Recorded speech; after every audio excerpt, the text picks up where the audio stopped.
They say the hills of Rwanda are the most beautiful in the world. Green, endless, rolling like waves that never meet the sea. But in 1994, the hills turned red. Not with sunsets, but with blood. And somewhere between the screams, the machetes, and the silence after, I lost her. This is not just a story about death. It is a story about love.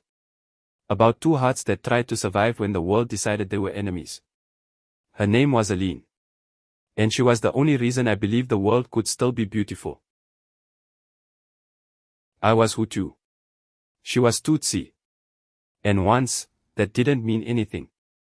We were just children chasing fireflies in the fields, stealing mangoes, laughing when our parents scolded us. But when the radio turned poisonous, when neighbors picked up machetes instead of hoes, suddenly our love became a crime. The night it began, I remember the air smelled of smoke. The sound of stomping feet, the chant of hate, the houses burning. Aline's family lived up the hill. I could see the flames from my window.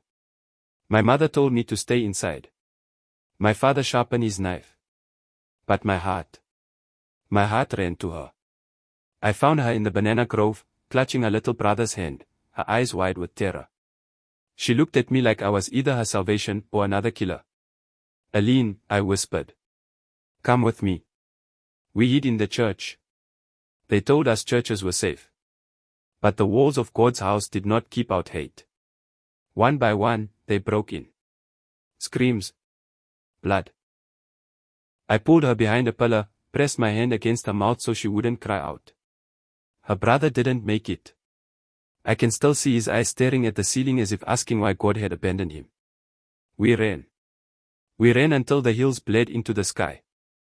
Every shadow felt like a machete. Every whisper felt like death. But even in the darkest night, she held my hand.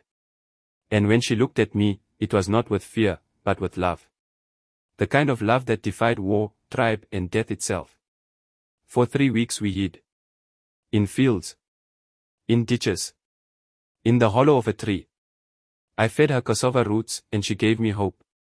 At night, when the hills echoed with screams, she would rest her head on my chest and whisper, if the world ends, at least I ended with you. But the world did not end. It just kept taking. One morning, we reached the road. A convoy of soldiers was passing. I thought maybe they would save us. I waved. I shouted.